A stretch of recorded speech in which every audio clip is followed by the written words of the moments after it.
작년 22년 10월에 추락을 해서 급락해서 30% 이상 부동산 가격이 빠졌죠. 빠지고 나서 23년에 와서 이 본격적인 반등장은 사실상 이 5월부터 10월 이때까지 추석 전이죠. 어떻게 보면 추석 전까지 이 4개월 정도가 아주 활발하게 시장이 움직였어요. 거의 3,000건에서 4,000건의 거래가 유지가 되면서 특히 이 상급지 유지로 움직였습니다. 아직 중급지는 일부 지역만 회복했고 회복 못하거나 덜한 지역들이 많아요. 그러니까 중급지 에너지가 가지도 않았는데 지금 시장이 좀 차가워지는 모양새를 보여주고 있다는 겁니다. 자, 이번 반등장의 특징을 여러분들이 생각을 해보셔야 돼요. 판단할 때. 자, 이전에 22년에 10월 급락이 나오기 전까지 시장의 움직임을 우리가 생각해보면 2018년 9.13 이게 제가 강의할 때도 계속 강조드려서 말씀드리지만은 2018년 9월 13일 이후에는 투자자가 들어갈 수 없는 시장이었어요. 투자자가 절대 들어가기 어려웠습니다.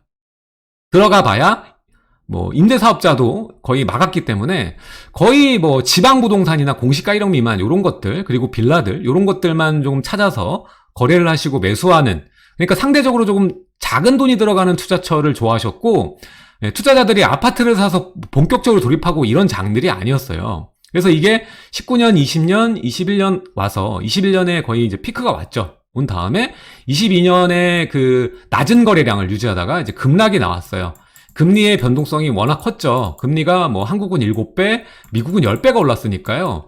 이게 제로금리 0.5에서 0.25에서 단순간에 올라간 거예요. 1년 만에. 예. 그러다 보니까 당연히 자산은 휘청거릴 수밖에 없었던 거고, 사실 누구도 금리가 7배 올라갈 거다, 10배 올라갈 거다라고는 예측을 하기 힘들었습니다. 예. 자, 너무 급하게 올렸고요. 자, 그러다 보니까 급락이 나왔습니다. 자, 그때 22년 급락 전까지를 한번 보자고요. 급락 전까지 흐름이 어땠는지. 그때는 이제 실수요장, 무조건 이제 갈아타기와 또 세금에 대한 압박이었죠. 종부세, 그리고 양도세 중과 이러한 이 더블로 인해서 거의 이제 팔고 매도하고 그리고 상급지를 사는 전략이 유효했단 말이에요. 그래서 똘똘한 한 채가 또 유행이었죠. 그래서 똘똘한 한 채 사느라고 거의 이제 똘똘한 한 채를 우리가 얘기 나누면 둘 중에 하나예요. 신축, 새 아파트, 혹은 이제 급지, 상급지, 이 두 개가 키워드거든요.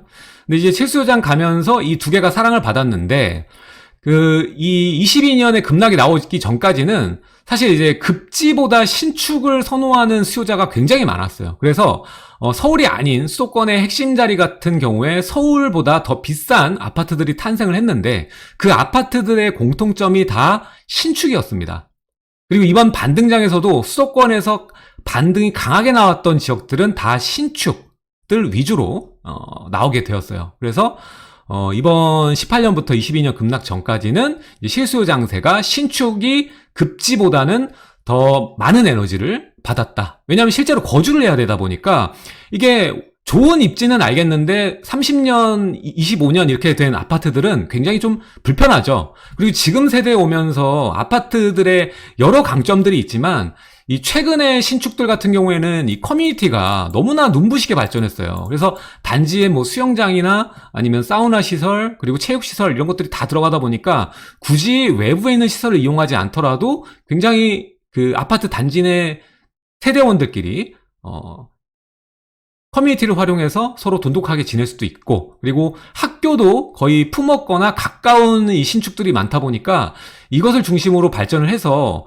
그냥 새 거니까는 이게 가치가 높고 많은 사람이 좋아했다라기보다는 이러한 커뮤니티가 큰 몫을 했다고 저는 봅니다. 그래서 지금 이 18년부터 22년까지 이 신축되어진 현장이 오히려 급지의 오래된 아파트보다는 조금 더 인기가 있는 모양새를 보여줬습니다. 그러다 보니까 어떤 일이 발생했느냐?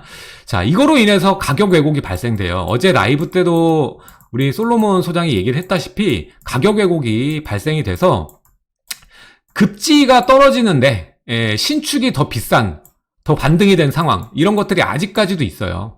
근데 중요한 걸 말씀드리면 어쨌든 시간이 지나면 구축은 다시 신축이 돼서 재건축이나 재개발이 돼서 신축이 될 수 있고, 또 지금의 신축은 결국 10년, 20년 지나게 되면 구축이 돼요. 그래서 이 생애주기, 아파트도 생애주기가 있거든요. 이 변화되면서 이 다시 가치가 또 변합니다. 이 내용 연수에 따른 가치는. 그러다 보니까 여기에서 그나마 우리가 장기적으로 봤을 때 가치를 지킬 수 있고 좀 상대적으로 저렴하게 살 수 있는 거는 같은 돈이 들어가더라도 급지가 높은 지역을 좀 장기적인 모멘텀을 확인하면서 들어가는 것이 더 자산을 성장시키는 데는 큰 도움이 된다. 이게 어제 말했던 내용입니다. 어제 말했던 내용이고, 지금 오늘 얘기하려는 거는 지금 이게 아니에요. 이게 22년 전까지의 현상들을 얘기했던 거고, 지금 제가 여러분들께 말씀드리고 싶은 거는 뭐냐면 이번 23년의 반등장에 대해서 말씀을 드리는 거예요. 자, 이번 반등장은 이 상급지만 얘기를 할게요. 왜냐면 중급지도 회복이 덜 됐어. 그러니까 상급지의 움직임, 23년 반등장 상급지의 매수 수요가 몰리는 특징 얘기해드리면 이건 반대예요. 웃긴 게 신축이라고 해서 무조건 들어가는 게 아니라 급지를 중심으로 들어가는 케이스가 많았어요. 자, 이거는 어떻게 되죠? 이번에 저점, 가격이 떨어져서 저점 인식이 나왔다고 했잖아요. 10월부터 30% 이상 떨어지다 보니까 중급지나 하급지에 계셨던 분들 혹은 이 상급지에서도 약간 열등인 아파트 같은 경우에는 이 상급지의 똘똘한 채에서 장기로 가는 포메이션을 잡고 가려는 수요자들이 늘어났다. 그 절대적인 원인이 뭔지 아세요? 그냥 들어간 거 아니에요. 그냥 들어간 게 아니라 이 입지를 선택하는 데 있어서 토지거래 허가구역. 토지거래 허가구역이에요. 결국에 내가 최상급지 들어가려면 토허가를 뚫어야 돼. 토지거래 허가구역을 뚫고 상급지 재건축을 사는 게 끝판왕. 그러다 보니까 이번에 23년 반등장에 그 수요자가 몰리는 상급지 사이에서 몰리는 특징이 뭐냐면 토지거래 허가구역을 뚫고 상급지로 재건축을 진입하는 수요자가 강하게 나왔습니다. 그래서 재건축의 가격 흐름을 보면은 이 22년까지의 가격 흐름보다 23년의 반등일 때 재건축이 더 강하게 올랐어요. 자, 이때는 오히려 재건축이 신축보다는 약했어요. 상승 에너지가. 근데 이번 23년 반등장에는 신축보다 이 상급 재건축의 아파트의 그 가격 흐름이 더 강세였어요. 강세. 그리고 토지거래 허가구역을 뚫고 들어갈 수 있었던 거는 저점 인식도 있겠지만 또 하나 대출이 됐으니까요. 그래서 이 실수요자가 이 틈을 타서 토지거래 실거주 2년 채운다 생각하고 재건축 10년 후 흐르면은 최상위 입지니까 가장 이 매머드니까 지금 꼭 참고 들어가자 해서 들어간 수요자들이 그 어느 때보다 23년이 많았다. 그래서 이 수요자 몰림으로 인해서 수요자가 몰리면 어떻게 되죠? 결국에는 가격이 약간 변화되고 왜곡이 나올 수밖에 없는 상황이에요. 왜곡이 나올 수밖에 없는 상황입니다. 그래서 23년의 상반기의 특징은 결국에 토지거래 허가구역을 뚫고 상급지의 재건축으로 갈아타는 것이 열풍이었다라고 보시면 됩니다. 근데 지금까지는 좋았죠. 지금까지 좋은데 앞으로는 좀 조심해야 될 필요성이 있어 보이기 때문에 말씀을 드립니다. 기가 막힌 게 시장은 잘 알아요. 그래서 조심해야 될 때가 오니까 거래가 또 부족해지기 시작합니다. 아마 지금 10월 거래가 지금 23일이잖아요. 지금 집계된 거 서울시 정보광장 홈페이지를 보시면은 집계를 보실 수가 있는데 이게 거래가 그렇게 많지 않아요. 지금 500여 건 정도밖에 안 나오거든요. 그래서 이 10월은 어쨌든 거래량이 확 감소하는 거는 기정사실화 됐다라고 보시면 될 것 같아요. 근데 이 와중에서 여러분도 갈아타기를 아직까지 염원하고 생각하시는 분들이 있을 테니까 만약에 그러신 분이 있다라면은 제가 오늘 말씀드리는 내용을 곰곰이 생각해 보셔야 된다라는 취지로 오늘 이야기를 드리는 겁니다. 자, 지금은 이 가치와 가격의 왜곡이 좀 심하다. 이 말이 뭐냐면 사람이 어떻습니까? 똑같은 땅이 아파트가 이렇게 세 단지가 있어요. 세 단지가 있으면 얘가 10억이고 얘가 20억이고 얘가 한 15억이다. 그러면 사람들은 초반에 같은 평형이에요. 같은 평형. 그럼 사람들이 어디로 몰리죠? 자, 이것만 들으면 어디로 몰려요? 당연히 15억, 20억보다는 10억에. 어차피 주변 바로 가까운 지역이니까 여기부터 모이게 돼 있어요. 가수요가 매매 금액이 작을수록 많잖아요. 그러니까 여기에 몰릴 수밖에 없어요. 자, 그래서 지금 재건축이 강남에 있는 이 후보지들, 여러 후보지들이 지금 이렇게 액면가대로 지금 수요자가 거래하게 되면은 실수가 나올 수 있는 국면에 들어가 있다라는 거예요. 그래서 그 실수가 어떻게 해서 발생이 될 수 있는지를 아셔야 돼. 중요한 거는 우리가 가치를 알아봐줘야 되거든요. 근데 같은 세 단지가 몰려있으면 이 가치를 평가할 때 있어서 이 절대적인 위치랑 가격만 보게 돼 있지 그 내포돼 있는 원래의 가치, 사업성까지는 잘 생각을 안 하시는 것 같아요. 특히 재건축은 그냥 아파트가 아니라 재건축 사업을 통해서 신축 아파트로 변화되는 곳이에요. 그래서 각 단지마다 재건축 사업성이 다르거든요. 그러니까 10억, 20억, 10억이 중요한 게 아니라 얘네들의 사업성이 다 다르다고요. 얘가 10억이 아니라 30억이 들어간 아파트일 수도 있고요. 얘는 20억이 아니라 25억이 들어간 아파트일 수도 있고 15억이 아니라 얘는 20억이 들어간 아파트일 수도 있어요. 여기에 따라서 가격을 여러분들이 계산할 줄 알아야 되거든요.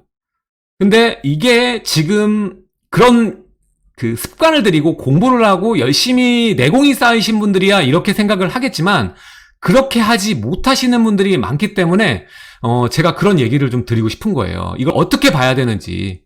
그래서 이 가치와 가격 왜곡을 조금 염두에 두시고 부단히 애를 쓰시면서 찾아서 매수를 하셔야 된다. 이 얘기를 좀 드리고 싶습니다. 자, 지금 대부분이 재건축 아파트에 대한 가격 분석을 거의 전문가가 남겨놓은 글이나 영상을 참고하시거나 아니면은 정말 말 그대로 나와 있는 가격, 위치와 가격 이 두 개만 보시고 비교 분석을 하시는 분들이 굉장히 많아요. 자, 일반 아파트를 우리가 볼 때는 재건축을 배제하고 보실 때는요, 우리가 아파트를 어떻게 보죠? 오래도록 시공사와 시행사들이 만들어 놓은 암묵적인 관습이 있어요. 그게 뭐냐면 평당가, 아파트 평당 얼마야 할 때 대부분 이 분양 평당가를 해요. 전용 면적 단가도 아니고 분양 평당가, 30 몇 평이면 30 몇 평을 나눠가지고 매매 가격으로 나눠서 평당 7천이니 8천이니 9천이니 이 얘기를 하고 있단 말이에요. 근데 일반 아파트는 이렇게 해서 비교 분석할 때 큰 무리가 없어요. 위치와 이 분양 평당가만 보셔도 대부분 판단하실 수가 있습니다. 하지만 조금 더 심화해서 여러분들이 재건축 아파트를 보게 된다라면 사업성이라는 것을 확인하셔야 되는데 사실상 여러분들 지을 때 공사비는 다 똑같이 들어가요. 근데 중요한 차이가 어디서 나오냐면은 결국 땅값이에요. 땅값. 그리고 땅에 대한 이 감정, 그리고 사업성, 그리고 인센티브 이런 것들을 다 혼합적으로 봐야 돼요. 정책적인 지원을 받을 수 있는 자리인지, 대지 지분이 어느 정도인지, 그리고 지분에 맞는 용적률이 어느 정도인지 이런 것들을 다 확인해서 사업성을 판단을 해야 됩니다. 근데 이거를 보다 아주 단순하게 그래도 틀릴 확률이 적게 단순하게 나누면은 지분 평당가로 계산하면은 조금 편하게 보실 수가 있어요. 이 지분 평당가는 뭐냐면 아파트의 매매가를 아파트가 가지고 있는 고유의 평당가, 그러니까 내가 30평대 사면 이 아파트의 30평대가 가지고 있는 지분이 있어요.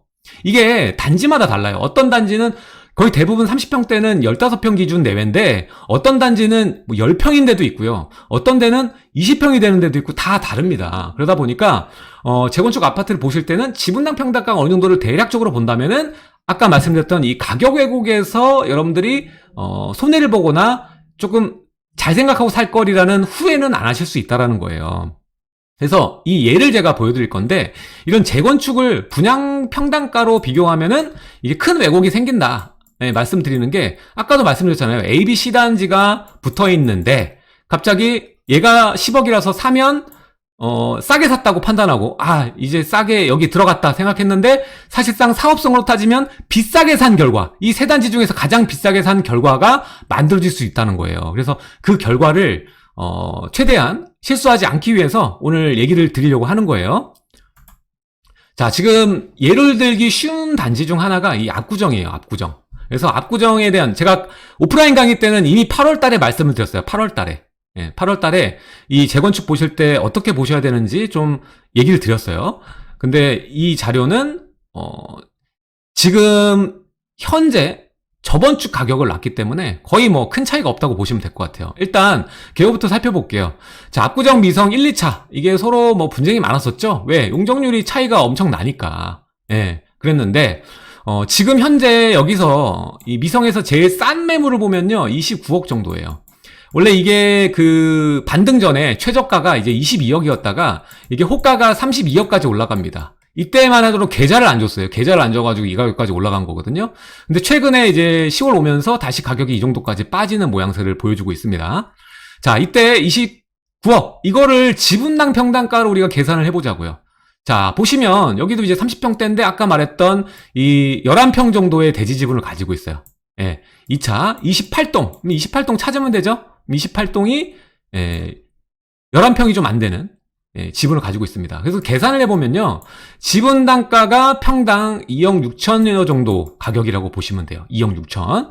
근데 바로 옆에 붙어 있는 이 압구정의 또 대표 단지이긴 한 이 신현대가 있습니다. 9차, 10차, 11차, 12차 돼 있는데 요 단지 같은 경우에도 보시면은 지분이 미성에 비교했을 때 좀 높아요. 이 미성 2차는 당연히 그럴 수밖에 없는 게 용적률이 이렇게 높지 않습니까? 230% 넘기 때문에 이 지분이 이럴 수밖에 없는 거예요. 이럴 수밖에 없는 건데, 자, 신현대로 다시 돌아와서 보시면 지금 현재 이 38억의 호가가 나와 있어요.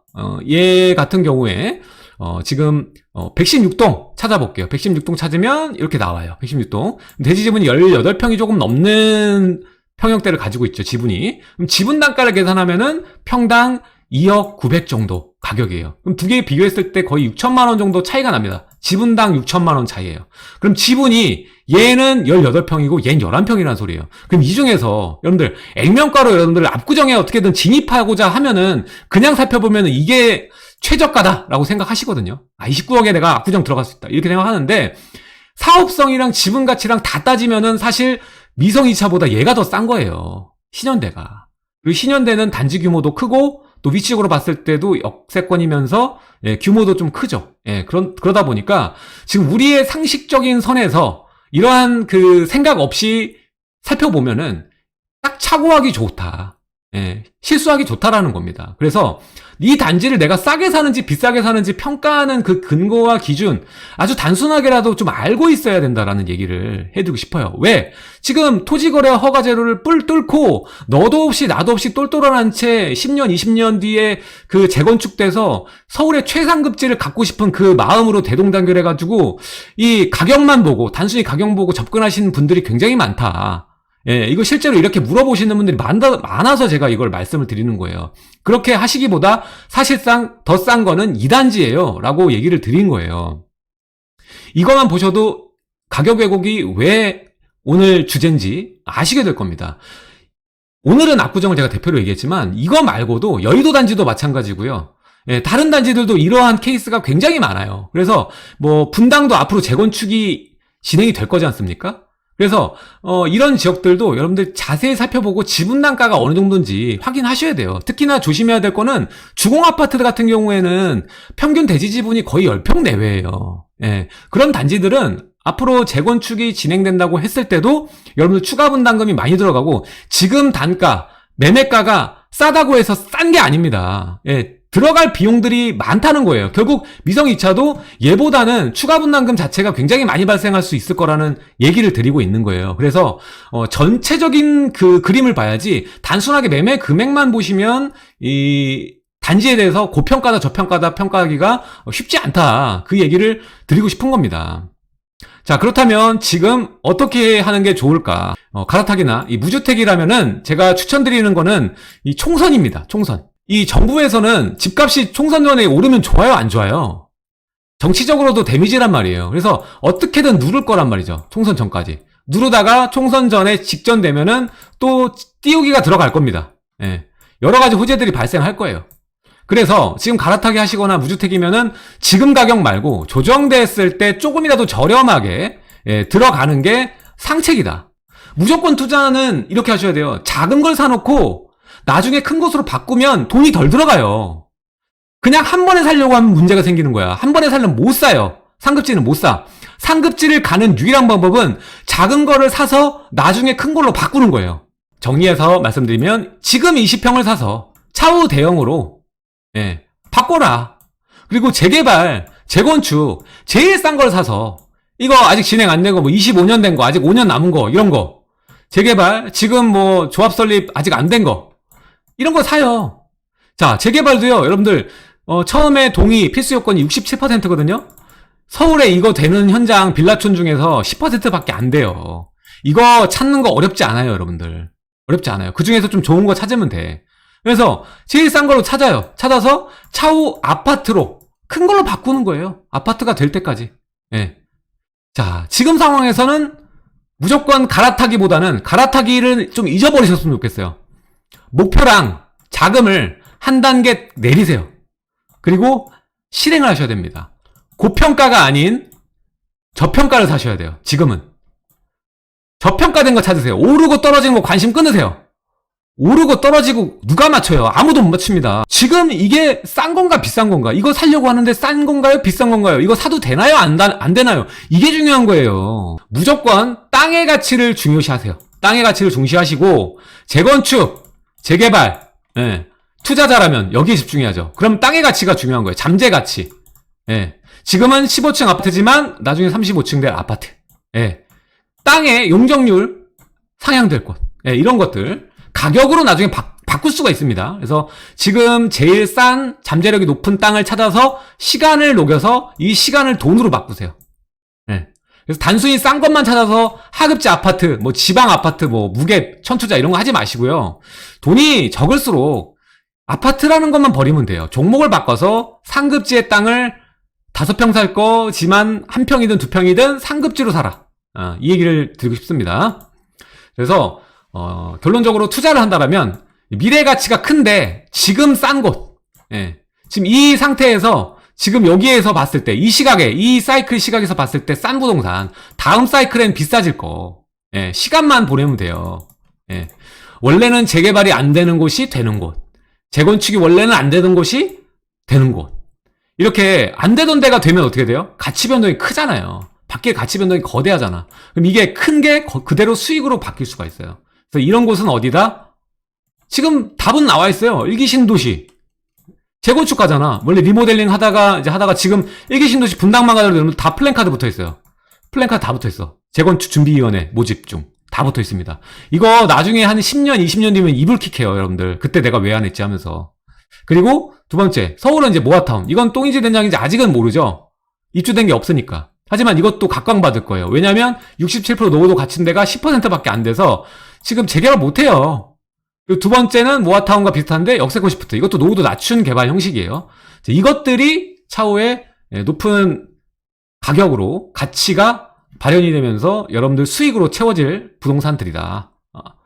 작은 돈으로 할 수 있는 지역들. 1, 2억이면 충분하다라고 말씀을 드릴 수 있습니다. 오프라인 강의 때는 이보다 심도 깊게 여러분들의 머리를 뒤통수를 칠 수 있는 내용들로 진행을 하거든요. 지금 내가 돈이 1억은 있는데 어디를 투자해야 될지 모르겠다라고 하는 분들은 이렇게 안성맞춤이에요. 강의를 오프라인 한 번도 안 나오셨던 분들이면은 오늘 영상 보셨다시피 분명히 도움이 될 테니까 강의 한 번도 안 나오셨다면 연차를 쓰셔도 돼요. 하나도 안 아깝습니다. 무조건 나오세요. 지금 뭘 사야 되는지 뭘 사면 안 되는지 제대로 알려드릴 테니까. 예, 무조건 오시면 좋겠습니다. 뭐 강의가 유료라고 해서 비싸지 않아요. 한 번 보면 영화 한 편 값입니다. 22,000원밖에 안 해요. 신청하고 안 오시는 분 때문에 제가 걸어놓은 거니까 한번 뚫고 오셨으면 좋겠고요. 매주 수요일 오후 2시 반엔 제가 하고 있고요. 예, 주중에 못 오시는 분들은 토요일 날 오전 10시에 솔로몬 김남현 소장이 하고 있습니다. 다음 주에도 여러분들께 도움이 될 수 있는 내용으로 채워나갈 거니까 많이 와주시면 감사드리겠습니다. 오늘 내용 여기까지 하고요. 저는 다음 주에 뵙도록 하겠습니다. 노란부동산 놀이였습니다. 감사합니다.